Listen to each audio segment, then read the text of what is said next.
At the dinner, nobody understood the female billionaire CEO until the black waitress spoke Japanese. "Ma'am, I'm going to have to ask you to step away from Mrs. Chen. You're clearly not supposed to be in this section. Actually, I believe Mrs. Chen and I have something important to discuss." The security guard's hand hovered near his radio as he stepped between Maya Thompson, a young black woman in a server's uniform, and Victoria Chen, the billionaire CEO who sat frozen at the head table of the grand ballroom. Around them, 200 of the city's elite had fallen silent, their champagne glasses suspended midair. The annual Riverside Children's Hospital Charity Gala had just ground to a halt.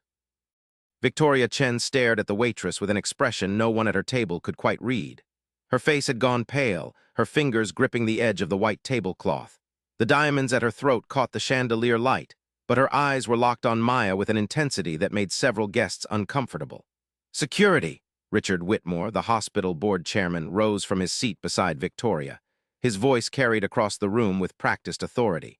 "Remove this woman immediately. Mrs. Chen is our guest of honor tonight, and I won't have the help creating a disturbance." But Victoria raised one trembling hand. "Wait!" Her voice was barely above a whisper. Maya stood her ground, her heart pounding beneath her crisp white shirt and black vest. In her hand, she clutched something small, a photograph, its edges worn soft from years of handling. She took one step closer to Victoria, ignoring the security guard's warning grip on her shoulder. "Mrs. Chen," Maya said, and then she spoke 3 words in perfect Japanese, words that made Victoria Chen's composure shatter completely. The billionaire CEO gasped, her hand flying to her mouth as tears spilled down her carefully made-up face. The room erupted in confused whispers. Richard Whitmore looked from Victoria to Maya and back again, his confident authority crumbling into bewilderment. No one understood what was happening, why their untouchable, always composed CEO was crying, why she was reaching for the hand of a waitress, why the entire carefully orchestrated evening had suddenly spiraled into chaos. But let's go back to how this all started. It was just 3 hours earlier when Maya Thompson had reported for her shift at the Riverside Hotel, never imagining that this night would change everything. 3 hours earlier, Maya had stood in the staff locker room, smoothing down her vest and checking her reflection in the scratched mirror hanging on the wall. At 28 years old, she had worked as a server at the Riverside Hotel for 6 years, ever since she dropped out of college to take care of her grandmother. The pay wasn't great, but the tips from fancy events like tonight's gala helped her make ends meet. "Big night," her coworker Jennifer said, applying lipstick at the mirror beside her. "Billionaire CEO Victoria Chen is the guest of honor. Word is she's donating $5 million to the children's hospital." Maya nodded, only half listening. She was thinking about her grandmother, who had passed away 2 months ago at the age of 84. The grief still felt fresh, like a constant weight in her chest. Her grandmother, Rose Thompson, had raised Maya alone after Maya's parents died in a car accident when she was 5 years old. Rose had been everything: mother, father, grandmother, best friend. "You okay, Maya?" Jennifer asked, noticing her distant expression. "Yeah," Maya said, forcing a smile. "Just tired." She didn't mention that she'd spent her lunch break at her grandmother's apartment, finally sorting through Rose's belongings. The landlord had been patient, but Maya needed to clear out the place by the end of the month. Going through her grandmother's things had been heartbreaking: the old photographs, the carefully saved greeting cards, the worn Bible with notes in the margins. In a shoebox at the back of Rose's closet, Maya had found something that made her stop breathing. A photograph she'd never seen before, along with a letter written in Japanese. Maya had studied Japanese in high school and college. Her grandmother had insisted on it, though Maya never understood why it had been so important to Rose. Maya could read enough to understand that the letter was old, dated 1953, and it was addressed to someone named Fumiko. The photograph showed a young Japanese woman holding a baby. On the back, written in faded ink, were the words, "Fumiko and daughter, Tokyo, 1952. Maya had stared at that photograph for 20 minutes, her mind racing. Her grandmother had never mentioned knowing anyone in Japan. Rose had been born in Mississippi in 1940, lived through the civil rights movement, worked as a domestic worker her entire life. What connection could she possibly have had to Japan? Maya had slipped the photograph and letter into her purse, intending to study them more carefully after her shift. But as she walked onto the ballroom floor of the Riverside Hotel that evening, she had no idea that the answers she sought were sitting at table 1. The grand ballroom glittered with elegance. Crystal chandeliers cast warm light over tables draped in white linen. Each place setting featured fine china and more silverware than most people used in a week. Maya moved through the crowd with practiced efficiency, refilling water glasses and delivering appetizers. She noticed Victoria Chen immediately. The CEO sat at the head table, surrounded by board members and wealthy donors. Victoria was in her early 60s, a striking woman with silver-streaked black hair pulled into an elegant chignon. She wore a midnight blue gown that probably cost more than Maya's annual salary, and her demeanor radiated the quiet confidence of someone accustomed to power. Richard Whitmore, the hospital board chairman, stood at the podium, delivering a speech about Victoria's philanthropy. Mrs. Chen has built Chent's Corp from a small import business into a global technology empire, he said. But what truly sets her apart is her commitment to giving back. Her $5 million donation tonight will fund a new pediatric wing, providing care for thousands of children. The room erupted in applause. Victoria smiled graciously, but Maya noticed something in her eyes, a sadness, perhaps, or a weariness that the smile couldn't quite hide. As Maya circulated through the tables, she caught fragments of conversation. The guests spoke in the casual way of people for whom money was no object, discussing vacation homes and stock portfolios and private schools for their grandchildren. Maya had grown used to the disconnect between their world and hers. She was invisible to them, just another server in black and white, there to refill glasses and clear plates. If you're enjoying this story, please consider subscribing to hear more stories like this. During the salad course, Maya found herself assigned to Victoria Chen's table. She approached carefully, aware that Richard Whitmore was watching her with the critical eye of someone who believed service should be silent and seamless. "Water, Mrs. Chen?" Maya asked quietly. Victoria looked up, and for just a moment their eyes met. Maya felt a strange jolt of recognition, though she couldn't explain why. She had never met this woman before. But something about Victoria's face, the shape of her eyes, the set of her mouth, struck a chord deep in Maya's memory. "Thank you," Victoria said softly. Her accent carried the precise diction of someone who had learned English as a second language, though she spoke it perfectly.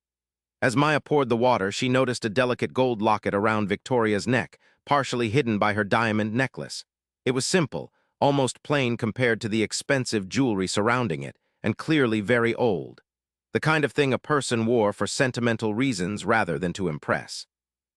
Maya stepped back to serve the next guest, but her mind was spinning. That locket looked familiar. Where had she seen something like that before? And then it hit her. In the photograph from her grandmother's apartment, the photograph of the young Japanese woman holding a baby, there had been a locket. The same delicate gold locket with an unusual clasp shaped like a cherry blossom. Maya's hand trembled as she poured water for Richard Whitmore. It couldn't be a coincidence, could it? But how could her grandmother, a black woman from Mississippi who had spent her life cleaning houses, have any connection to a billionaire CEO? Throughout the main course, Maya couldn't stop stealing glances at Victoria. The more she looked, the more questions arose in her mind. She thought about her grandmother's insistence that Maya learn Japanese. Rose had saved for years to pay for those language classes, even though they could barely afford it. "It's important," Rose had always said. "One day you'll understand why." Maya had assumed it was just her grandmother's way of giving her opportunities Rose herself had never had. But what if there was more to it? By the time dessert was served, Maya had made a decision. During her break, she slipped into the staff restroom and pulled out her phone. She photographed the old picture from her grandmother's apartment and the Japanese letter. Using a translation app, she worked through the letter more carefully than she had that afternoon. The letter was from someone named Fumiko Takahashi to someone named Rose. It was dated August 1953, and as Maya translated it, her hands began to shake. "Dear Rose," it began, "I write to you with a heart full of both gratitude and sorrow. You saved my daughter's life, and for that I will be forever in your debt. I know we agreed never to speak of this again, but I needed you to know that little Yuki is thriving. The family who adopted her is kind and wealthy. She will have every opportunity I could never have given her. But I think of her every day, and I think of you and what you risked for us both. The war brought so much pain, but it also brought us together. I will never forget your kindness. Please keep this photograph. It is all I have left of her. Your friend always, Fumiko." Maya read the letter 3 times, her heart pounding. Yuki, a Japanese name meaning snow. A baby girl adopted in 1953 by a wealthy family. Victoria Chen would have been born around 1952 or 1953. The math worked. But how could Maya's grandmother, a black woman living in the segregated South in the 1950s, have been involved in the adoption of a Japanese baby? What war was Fumiko referring to? And what had Rose risked? Maya knew she needed to find out. This wasn't just about satisfying her curiosity anymore.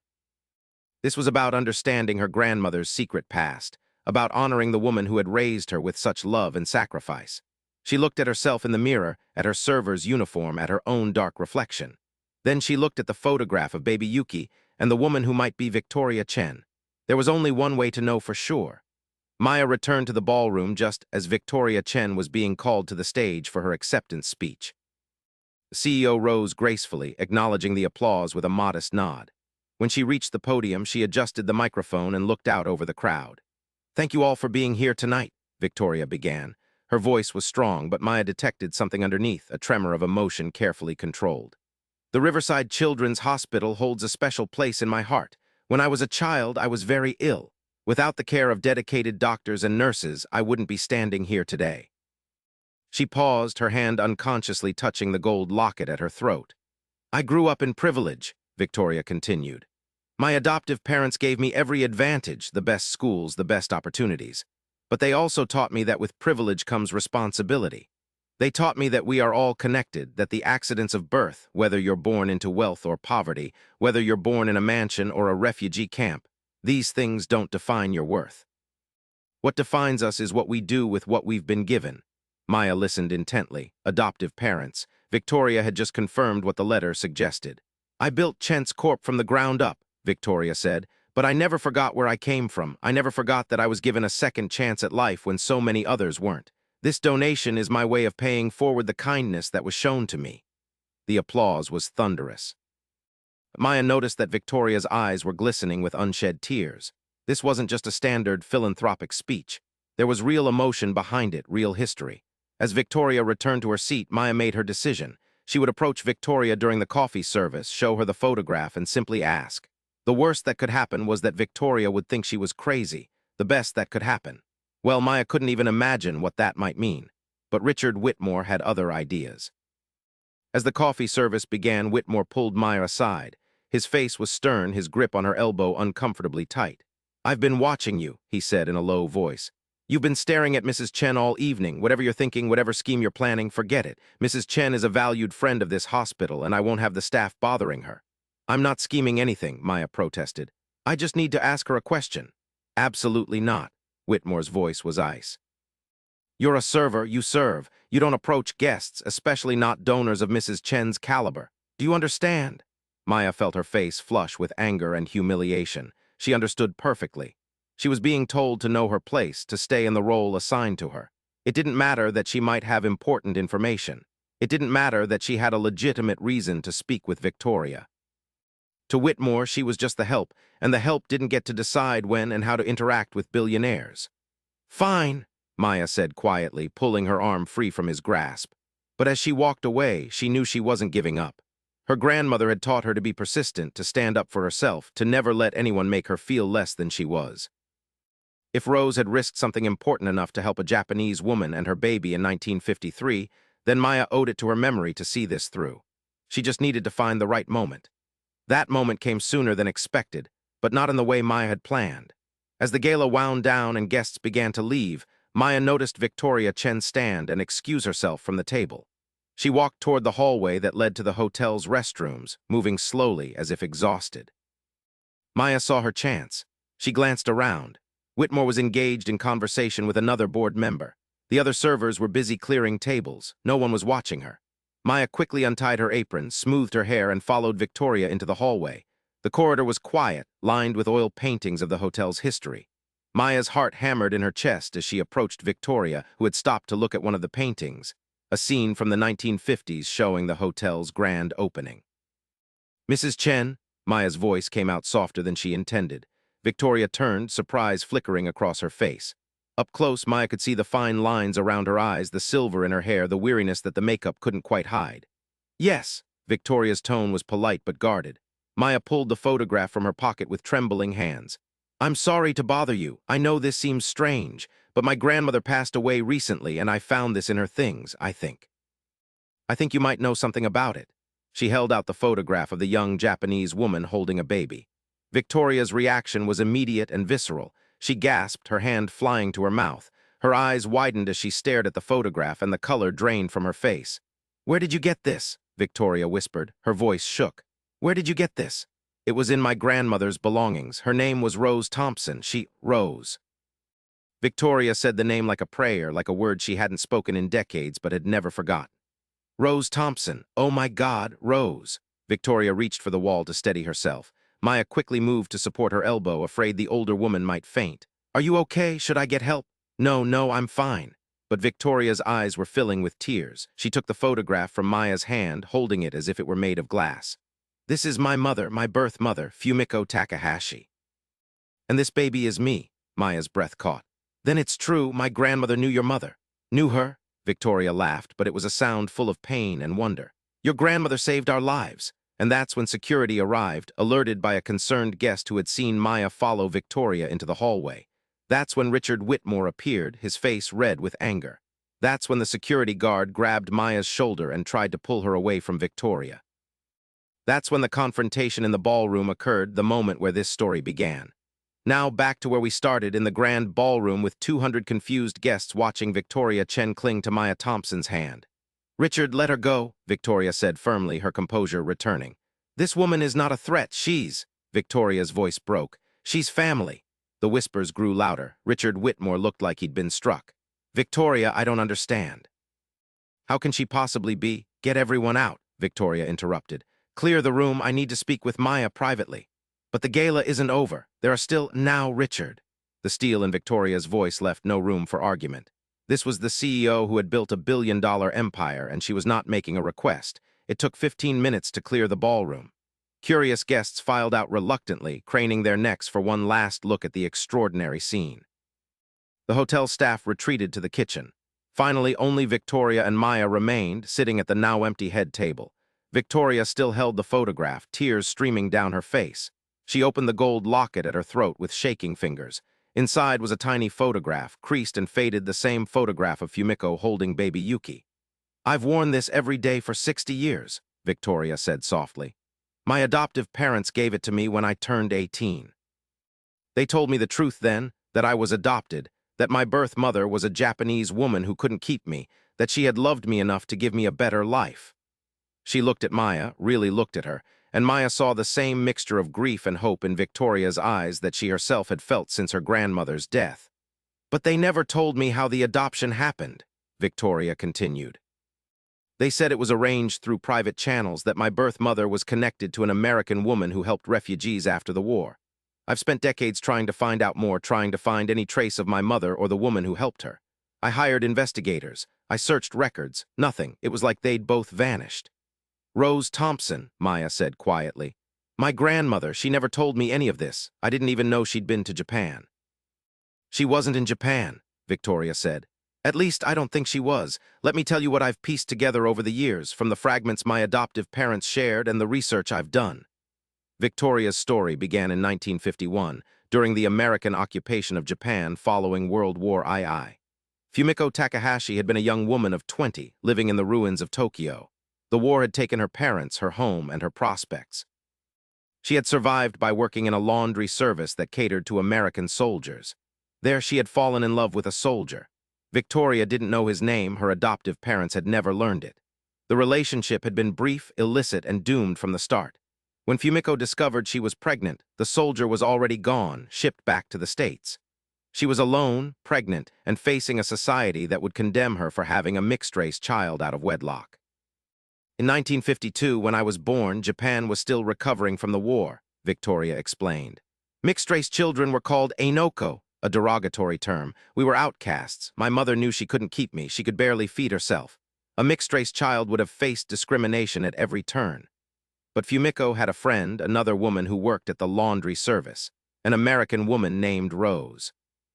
Your grandmother," Victoria said to Maya, "was married to a soldier stationed in Japan. I don't know his name either. But according to my adoptive parents, Rose was different from the other military wives. She didn't stay on the base. She went into the city. She befriended the Japanese workers. And when my mother's pregnancy became obvious, when the other American women whispered and judged, Rose stood by her." Maya listened, transfixed. She was learning about a part of her grandmother's life she had never imagined. Rose had never spoken about being in Japan, about being a military wife, about any of it. When I was born, Victoria continued, my mother wanted to keep me, but she knew it was impossible. She would have been ostracized, possibly worse, and I would have grown up in poverty, facing hatred for being mixed race, so she made the hardest decision a mother can make. Rose Thompson had made a promise to Fumiko. She would take baby Yuki back to America and find her a good home. She would make sure the child was adopted by a family that could give her opportunities Fumiko never could. It was illegal, Victoria said bluntly. What your grandmother did was completely illegal. Adoptions had to go through official channels, through military authorities, but Rose didn't trust those channels. She'd heard stories of mixed-race children being rejected, placed in orphanages, or sent to families that treated them poorly. So she smuggled me. Maya's eyes widened. Smuggled you? She claimed I was her own daughter. She had papers falsified somehow. I don't know how she managed it, but she got me onto a military transport ship heading back to the States. Once we arrived in California, she placed me with a couple she trusted through her church, John and Catherine Chen, a Chinese-American couple who desperately wanted a child and didn't care about my mixed heritage. That's incredible, Maya breathed. My grandmother was incredibly brave. Brave and criminal, Victoria said with a sad smile. If she'd been caught, she could have been prosecuted. Her husband could have been court-martialed, but she did it anyway. She did it because she believed every child deserves a chance, regardless of race or circumstances of birth. What happened to Fumiko, your birth mother? Victoria's face fell. I don't know. The last contact was the letter you found, the one she wrote to your grandmother in 1953. After that, nothing. I've tried to find her, tried to trace her family, but the trail went cold. She may have died young. Many people did in the years after the war, or she may have remarried, changed her name, wanted to forget that painful chapter of her life. They sat in silence for a moment, both women processing the enormity of what they'd learned. Your grandmother never told you any of this? Victoria asked finally. Maya shook her head. Never. I knew she'd been married before she met my grandfather, but she always said her first husband died in the service. I assumed he died in Korea or something. She never mentioned Japan, never mentioned Fumiko, never mentioned you. All I knew was that she insisted I learn Japanese, and I never understood why. She just said it was important. She wanted you to be ready, Victoria said softly. She must have known that one day the truth might come out. She wanted you to be able to understand, to communicate, to bridge that gap if needed. Maya thought about all the Japanese lessons, all the hours her grandmother had sacrificed to pay for those classes. Rose had been preparing her granddaughter for a revelation she knew might come, or maybe just giving Maya a gift, a connection to a part of Rose's own hidden past. Mrs. Chen, Maya said hesitantly. Why did you say I was family? Victoria smiled through her tears. Because your grandmother risked everything to give me life. Because Fumiko entrusted me to Rose, and Rose entrusted me to the Chens. Because you're Rose's granddaughter, and Rose was the reason I exist. That makes us family, doesn't it? Not by blood, but by something stronger, by choice, by sacrifice, by love. She reached across the table and took both of Maya's hands in hers. Tell me about her. Tell me about Rose. I only knew her for the first few weeks of my life, but she saved me. I want to know who she was. What kind of woman raises a granddaughter to be brave enough to approach a stranger with an old photograph? And so Maya told Victoria about her grandmother. She told her about Rose Thompson, born in Mississippi in 1940, who grew up in the Jim Crow South and left at 18 to follow a soldier to Japan. She told her about how Rose had returned to America in 1953, the same year she'd placed baby Yuki with the Chens, and how her first marriage had fallen apart shortly after. She told her about Rose's second marriage to William Thompson, Maya's grandfather, and how they'd settled in the Midwest and raised Maya's mother. She told her about Rose's work as a domestic worker, cleaning houses for wealthy families, never complaining even when she was treated poorly. She was the strongest person I ever knew, Maya said. After my parents died, she took me in without hesitation. She was already in her 50s, should have been thinking about retirement, but she raised me from age 5. She worked until she was 80 just to put me through high school and help me start college. Why did you leave college? Victoria asked gently. Grandma got sick. She needed care, and I couldn't afford both school and a caregiver. It was an easy choice. She'd given up everything for me. The least I could do was be there for her at the end. Victoria was quiet for a long moment. When she spoke, her voice was thick with emotion. She sounds exactly like the kind of woman who would smuggle a baby across the Pacific to give her a better life. She never talked about her past much, Maya said. I think maybe it was too painful. Her first marriage, losing the life she had in Japan, whatever she'd been through. She focused on the present, on taking care of me, on making sure I had opportunities she never did. Did she know about me? About what happened to the baby she helped save? Maya shook her head. I don't think so. I found a few other letters in that shoebox, all from the 1950s. Fumiko wrote to her a few times in those early years, but the letters stopped after 1955. I think they lost touch. Grandma might not have known if you were even alive, let alone that you'd become successful. I wish I could thank her, Victoria said, her voice breaking. I wish I could tell her what her courage meant, what it made possible. I've spent my whole life trying to honor the second chance I was given. Every charitable donation, every scholarship program, every opportunity I've created for others, it all comes from knowing that someone believed I was worth saving when the world said I wasn't. She knew, Maya said firmly. Maybe not the details, but she knew. She raised me to believe the same thing, that every person has worth, that circumstances don't define you, that courage means doing the right thing even when it's hard and dangerous and you get nothing in return. She lived those values. That was her legacy. They sat together in the empty ballroom, two women from completely different worlds, connected by a secret act of kindness from 70 years ago. Around them, the detritus of the gala remained, half-empty champagne glasses, scattered napkins, wilting flower arrangements. But neither of them noticed. They were too busy building a bridge across decades of silence. Richard Whitmore eventually knocked on the ballroom door, concern overriding his usual propriety. Victoria, is everything all right? Victoria stood, straightening her gown and wiping her eyes. She was the CEO again, composed and in control. Everything is fine, Richard. Better than fine. Come in, I need to speak with you and the hotel management. Whitmore entered cautiously, followed by the hotel's general manager, Mr. Patterson, and several board members who had been too curious to leave. They all looked at Maya with confusion and wariness. First, Victoria said, I want to apologize to Maya Thompson for the way she was treated tonight. She was attempting to share important personal information with me, and instead of being heard, she was manhandled by security and treated like a criminal. Mrs. Chen, I was only trying to protect you, Whitmore protested. We have protocols. Your protocols, Victoria interrupted coldly, are based on the assumption that a black woman in a server's uniform couldn't possibly have legitimate business with a billionaire donor. That assumption is rooted in exactly the kind of prejudice my entire life has been built on overcoming. The room fell silent. Whitmore's face reddened. This woman, Victoria continued, gesturing to Maya, is the granddaughter of the person who saved my life. Without her grandmother's courage, I wouldn't be here. None of my donations would exist. The new pediatric wing you're all so excited about. It exists because a woman named Rose Thompson believed a mixed-race infant born to an unwed mother in occupied Japan deserved a chance at life. She let that sink in before continuing. Maya approached me respectfully, with information I've spent decades searching for, and she was dismissed, grabbed, and nearly thrown out because she didn't fit your narrow definition of who deserves to speak to people like me. That ends now. Victoria turned to Mr. Patterson. Effective immediately, I'm adding a clause to my donation. The new pediatric wing will be named the Rose Thompson Wing in honor of Maya's grandmother, and I'm establishing a scholarship fund for hospital staff who want to continue their education. Maya will be the first recipient. Maya's jaw dropped. Mrs. Chen, I can't, that's too much. It's not nearly enough, Victoria said firmly. Your grandmother gave me everything. The least I can do is help you finish your education. She turned back to the assembled group. Maya told me she left college to care for her grandmother. That kind of sacrifice deserves recognition, not punishment. We're going to make sure she can complete her degree without financial burden. That's very generous, Mr. Patterson said, looking stunned. It's not generous, Victoria corrected him.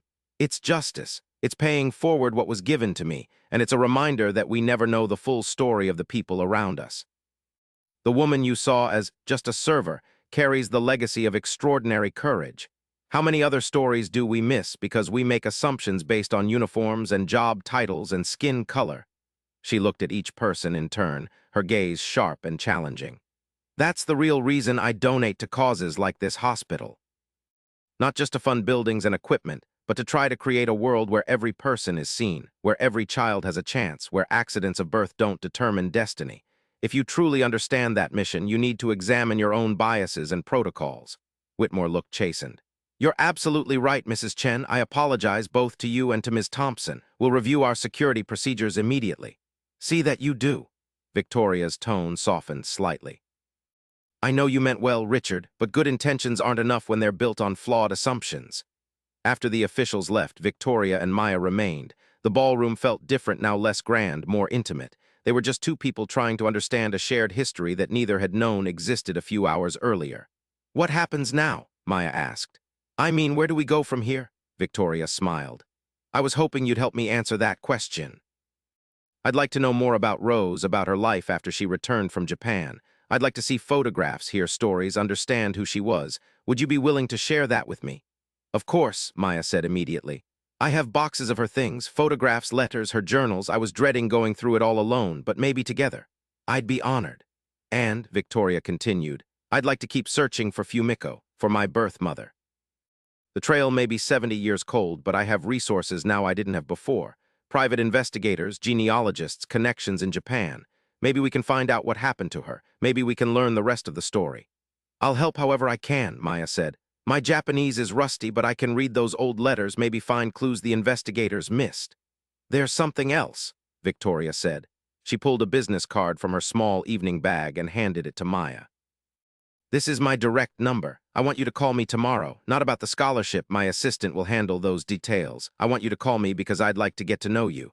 Rose raised you, which means you carry part of her forward. I want to know that part of her story." Maya took the card, her eyes filling with tears. She would have loved to know what happened to you. All those years, she must have wondered. She must have hoped you were okay. "I think she knew," Victoria said gently. "A woman with Rose's strength and faith? She knew. Maybe not the details, but she knew in her heart that what she did mattered. That's what faith is, believing in the unseen results of our actions." She stood, and Maya stood with her. For a moment they just looked at each other, these two women whose lives had been shaped by the same act of courage decades before they were born. Then Victoria pulled Maya into a hug, and Maya hugged her back. They stood there in the empty ballroom, holding each other, crying together for Rose and Fumiko, for all the years of silence and separation, for the miracle of this unexpected reunion. "Thank you," Victoria whispered. "Thank you for being brave enough to approach me. Thank you for honoring your grandmother's memory by seeking the truth. Thank you for giving me this gift." "Thank you," Maya replied, "for seeing past the uniform, for listening, for being the kind of person my grandmother's sacrifice was worth making." Over the following weeks, Maya and Victoria met regularly. Maya brought boxes of Rose's belongings to Victoria's downtown office, a space that took up the entire top floor of Chent's Corp Tower. They sat together in Victoria's private office, surrounded by windows overlooking the city, and went through decades of Rose Thompson's life. There were photographs from Rose's childhood in Mississippi, showing a bright-eyed girl in homemade dresses standing outside a shotgun house. Pictures from her brief marriage to her first husband, James Walker, a baby-faced soldier barely 20 years old. A handful of photos from Japan showed Rose laughing with other military wives, but her eyes always held something back, some secret knowledge she couldn't share. They found Rose's journal from 1952-1953, and Maya translated the brief, cryptic entries. Rose hadn't written much about Fumiko or baby Yuki, too dangerous to record such things, perhaps, but there were hints. "Held the baby today, such perfect little fingers, F cried, but I know this is right." And later, papers came through, "Leave for San Francisco next week. God forgive me for the lies, but this child deserves a chance." Victoria read those words over and over, tears streaming down her face. She was so young, she said. Rose had been only 22 when she smuggled baby Yuki to America. Just a girl herself, really. How did she find that kind of courage? "I think it wasn't courage to her," Maya said thoughtfully. "I think it was just obvious. She saw a baby who needed help and she helped. That's how she lived her whole life. When my parents died, she didn't hesitate. When I needed her, she was there. She didn't think of herself as brave or special. She just did what needed doing." They found photographs from Rose's life with her second husband, William Thompson. Pictures of Maya's mother as a baby, a toddler, a young woman. Pictures of William and Rose growing old together, their faces lined but their eyes still bright. And dozens of pictures of Maya herself, every birthday, every school play, every milestone carefully documented. "She loved you so much," Victoria said, looking at a photo of 5-year-old Maya sitting on Rose's lap, both of them laughing at something outside the frame. "I know," Maya said. "I was so lucky to have her. We both were." Victoria hired a team of investigators to search for Fumiko Takahashi. It took 3 months, but they finally found a lead. A woman named Fumiko had worked at an American embassy office in Tokyo in the late 1950s.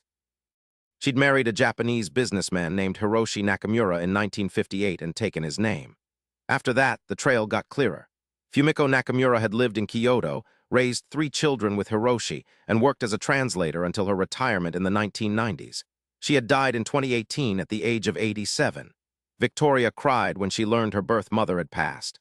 But there was relief too. Fumiko had lived a full life. She'd found love, raised a family, had decades of peace and stability. She never tried to find me, Victoria said to Maya. They were in Victoria's office again, looking at the investigator's report. In all those years, she never searched for the daughter she gave up. Maybe she thought she didn't have the right, Maya suggested gently. Or maybe she was afraid she'd disrupt your life. She gave you up so you could have better opportunities. Maybe she thought searching for you would be selfish, that she'd be taking back her sacrifice. Or maybe it was too painful, Victoria said. Maybe every day she thought about me, wondered about me, but couldn't bear to actually know. Sometimes the wondering is easier than the knowing. The investigators had found something else. Fumiko's 3 children were still alive. Victoria had half-siblings living in Japan, aunts and uncles she'd never known existed. The investigators had made contact carefully, explaining the situation. The Nakamura family had been shocked but welcoming.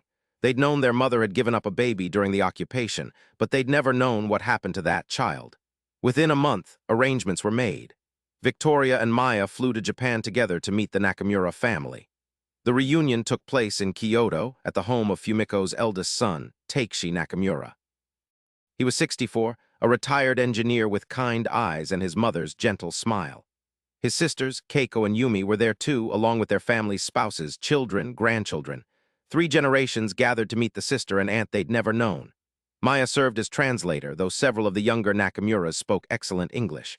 They sat in a traditional tatami room, surrounded by photographs of Fumiko throughout her life. There she was as a young bride, beautiful in a white kimono. As a mother with her 3 children, happiness clear in her face. As a grandmother, her hair silver but her smile still radiant. And in a place of honor in a small frame was the same photograph Maya had found in her grandmother's things, young Fumiko holding baby Yuki.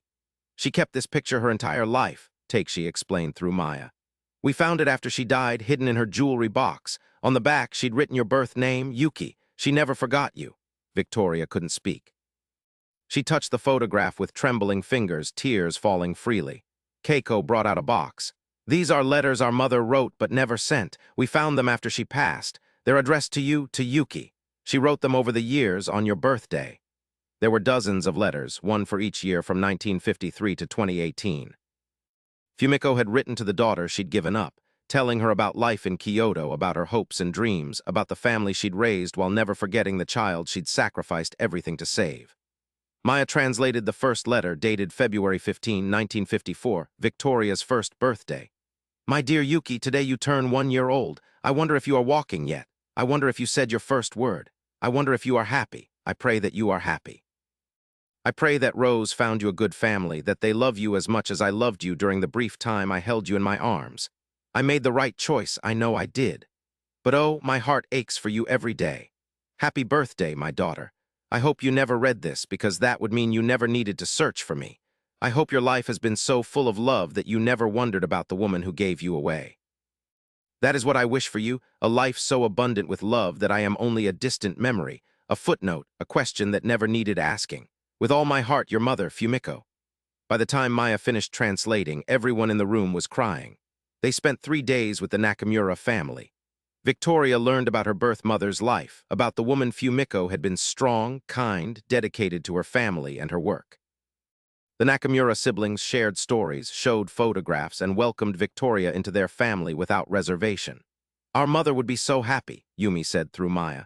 She worried her entire life about what happened to you. At the end, when she was dying, she talked about you. She said your name, Yuki, and she said America. We didn't understand then, but she was remembering. She was hoping you were okay. On their last day in Kyoto, Victoria and Maya visited Fumiko's grave. It was in a peaceful cemetery on a hillside overlooking the city. They brought flowers and stood in silence, each with their own prayers and memories. Thank you, Victoria said, speaking to the stone marker. Thank you for giving me life. Thank you for loving me enough to let me go. Thank you for writing those letters, even though you never sent them. They tell me everything I needed to know, that I was wanted, that I was loved, that you never forgot me. Maya stood beside her, thinking about Rose. These 2 women, Fumiko and Rose, had made an impossible choice together, had risked everything for a baby they believed deserved a chance. And that choice had rippled forward through decades, creating connections and opportunities that neither could have imagined. "Grandma," Maya whispered, "you were right to make me learn Japanese. You were preparing me for this. Thank you for everything." They flew back to America with the box of letters, with photographs of the Nakamura family, with a sense of completion neither had expected to find. The mystery that had brought them together was solved, but the relationship they'd built, that was just beginning. 6 months after that night at the gala, the Rose Thompson Pediatric Wing opened at Riverside Children's Hospital. Victoria insisted that Maya stand beside her at the ribbon-cutting ceremony. They'd become close in those months, meeting weekly for dinner, talking about everything from Rose's life to Victoria's business to Maya's return to college. Maya had enrolled full-time thanks to the scholarship Victoria had established. She was studying social work, wanting to help families navigate difficult times the way her grandmother had helped Fumiko. Victoria had offered her a job at Chentz Corp, but Maya had politely declined. "I need to find my own path," Maya had explained. "Just like you found yours, but I'd love your advice and mentorship along the way." "Anytime," Victoria had assured her. "Family helps family." At the ribbon cutting, Victoria gave a speech about Rose Thompson. She told the assembled crowd about a young woman from Mississippi who had seen an injustice and refused to accept it, who had risked everything to save a baby the world said didn't matter, who had lived her entire life with quiet courage and unwavering compassion. "This wing bears her name," Victoria said, "but it represents something bigger. It represents the truth that every life has value, that every child deserves a chance, that the circumstances of birth, race, class, nationality, legitimacy, none of that defines a person's worth or potential." Rose Thompson believed that. Fumiko Takahashi believed that. And because they believed it, I'm standing here today. She looked at Maya, standing at the edge of the small stage. "Rose's legacy lives on in her granddaughter, Maya, who had the courage to seek truth when it would have been easier to let the past stay buried. And it lives on in this hospital wing, where children will receive care regardless of their family's ability to pay, regardless of where they come from, regardless of anything except their need for healing." The crowd applauded. The ribbon was cut. Children and families began touring the new wing, which featured state-of-the-art equipment, bright murals on the walls, and a special reading room filled with books in multiple languages, including Japanese. As the ceremony wound down, Richard Whitmore approached Maya. He looked uncomfortable but determined. "Ms. Thompson," he said formally, "I wanted to apologize again for my behavior that night at the gala. I made assumptions based on your position and appearance, and I was completely wrong. I've been thinking a lot about what Mrs. Chen said, about the stories we miss when we judge people by their uniforms and titles. I'm trying to do better." Maya smiled. "We all have biases, Mr. Whitmore. The important thing is being willing to recognize them and change. I appreciate the apology. I heard you're studying social work." "I am. When you graduate, if you're interested, the hospital could use someone with your perspective on our board. Someone who understands what it's like to be on the other side of the system. Someone who won't let us forget that every person who comes through these doors has a story we don't know." "I'd like that," Maya said. "Thank you." Later, as the crowd dispersed and the sun began to set, Maya and Victoria stood together in the new wing's lobby. Above them, mounted on the wall in a place of honor, was a large photograph of Rose Thompson. It was from the 1990s, showing Rose at about 70, her face lined with age but her eyes bright with life and love. Below the photograph was a plaque. "Rose Thompson, 1942-025, a woman of courage who believed every life has value and every child deserves a chance. Her legacy lives on in those she saved and those she taught to see the world through eyes of compassion." "She would have been so proud of you," Victoria said to Maya. "She would have been proud of both of us," Maya replied. "We're living the life she made possible, not just you, but me too. She raised me to believe I could make a difference, that my voice mattered, that I shouldn't let anyone make me feel small. That's why I had the courage to approach you that night." "I'm glad you did. I spent 70 years wondering about my origins, trying to piece together a past I thought was lost forever. And you gave that back to me. You gave me Fumiko's story and Rose's story and a family I didn't know I had." They stood in comfortable silence, watching the last visitors leave, watching the evening light filter through the windows of this place built on the foundation of one woman's courage decades ago. "You know what I keep thinking about?" Maya said. "That night at the gala, everyone saw me as just a server. Even I saw myself that way, if I'm honest. I was invisible, unimportant, someone who exists to refill water glasses and stay in the background. You were never unimportant." "No, but I felt that way sometimes. And then I realized that Grandma probably felt that way too, working as a domestic worker all those years. People looked through her, treated her like she was invisible, but she wasn't. She was carrying this incredible secret, this knowledge that she'd saved a life, that she'd made history in her own quiet way. And she never told anyone, never sought recognition, never asked for anything in return. True courage rarely does. It made me realize that everyone around us has hidden depths. Every person we dismiss as just a server or just a janitor or just anything, they all have stories. They've all done things we can't imagine. And we miss it all when we judge people by their uniforms or their job titles or the color of their skin. Victoria nodded slowly. That's the real lesson, isn't it? Not just my story or Rose's story, but the reminder that every person we encounter is living a life as complex and meaningful as our own. We just have to be willing to see it. Grandma taught me that, Maya said. Not with words, but with how she lived. She treated everyone with respect, the CEOs whose houses she cleaned and the bus drivers who took her to work. She knew something we're all still trying to learn. What's that? That we're all connected. That the choices we make ripple forward in ways we'll never fully understand. That an act of kindness done in secret in 1952 can change the world 70 years later. That a billionaire CEO and a waitress can be family because someone believed love matters more than blood or race or circumstances. Victoria pulled Maya into a hug. Rose raised you well. She raised me to carry her forward, Maya said.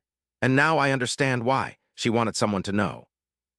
She wanted someone to tell the story, not for recognition, but because stories like this matter. They remind us that ordinary people can do extraordinary things, that courage doesn't always look heroic, that sometimes the most important actions are the ones nobody sees. As they left the hospital together, walking out into the warm evening, Victoria said, You know, I've been thinking about writing a book, about Rose and Fumiko, about their courage and sacrifice. About what it means to fight for justice even when the world says you're wrong. Would you help me? We could tell their story together. I'd love that, Maya said, but on one condition. What's that? We dedicate it to all the Rose Thompsons of the world, all the people who do the right thing when no one's watching, who risk everything for someone else's chance, who live their lives with quiet courage and never get recognized. They deserve to have their stories told too. Deal, Victoria said, offering her hand. Maya shook it, and they walked together into the evening, two women bound by history and love, carrying forward the legacy of courage that had saved a life and changed the world. Thank you for listening. If this story touched you, please subscribe and share your thoughts in the comments.